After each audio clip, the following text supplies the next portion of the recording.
আমার প্রশ্ন, আমি বেনামাজির জানাজা পড়ি না, এটা কি মধ্যম পন্থা না? এটা কি ঠিক হচ্ছে কি হয় না? বেনামাজির জানাজা একেবারে টোটালি যারা 5 ওয়াক্ত নামাজ পড়ে না তারা জানাজা পড়বেন না, কিন্তু যে মাঝে মধ্যে পড়ে মাঝে মধ্যে পড়ে না, তো তারা বড় কুফরিতে আছে না ছোট কুফরিতে আছে, মাসলা ইখতিলাফি অধিকাংশরে বলছেন যে সে ছোট কুফরিতে, বড় কুফরিতে নয়। 3 ওয়াক্ত পড়ে, 4 ওয়াক্ত পড়ে, 2 ওয়াক্ত পড়ে না, মাঝে মাঝে পড়ে মাঝে মাঝে পড়ে না, এরকম যদি হয় তাহলে কুফরির কাছাকাছি বড় কুফরি, কিন্তু ছোট কুফরিতে আছে, তাদের জানাজা পড়বেন। পাড়া প্রতিবেশী বিশেষ করে, কারণ প্রতিবেশীদের অতিরিক্ত হক রয়েছে, আশেপাশের লোক নামাজ পড়বে। আচ্ছা, যারা জানাজা পড়ছেন না একেবারে বেনামাজ, ধরেন জুমা পড়ে শুধু, এক ওয়াক্ত নামাজ পড়ে না, তো জরুরি নয় যে আপনাকে বুক ফুলিয়ে বলে বেড়াইতে হবে তো মানে স্ট্যান্ডে আমি বেনামাজে জানাজা পড়ি না, আমি পড়বো না, এটা ফিতনা ফাসাদ হবে, বুঝছেন না? হিকমা অবলম্বন করতে হবে।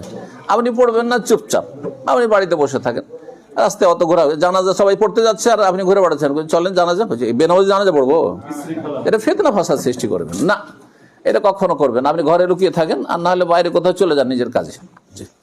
আমি জীবনে একবার এক ওয়াক্ত নামাজ পড়তাম না, ওর নামাজ আমি আমার ছাত্র জীবন কি মদিনার জীবন ছিল আল্লাহ আলম, কি আল কাসিমের জীবন ছিল, তো নতুন নতুন মাদানী হয়েছিলাম আমার গ্রামে, অথচ নিজের বংশেরই, এক ওয়াক্ত নামাজ পড়তাম না, শুধু জমা পড়তাম।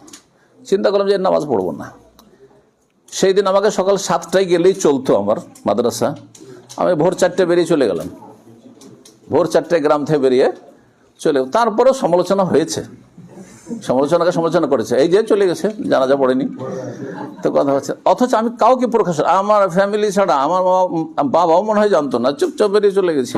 বাবা জানতো যে যাচ্ছে, কিন্তু আমি 4টায় কেন যাচ্ছি, 7টায় 6টায় গেলে চলতো, কেউ জানে এত ডিটেলস, শুধু আমার ফ্যামিলি ছাড়া, বুঝছেন না? তো এটা হচ্ছে হিকমা অবলম্বন করা, এমন কিছু করবেন না যেটাতে অশান্তি হয়। জুমার দিনে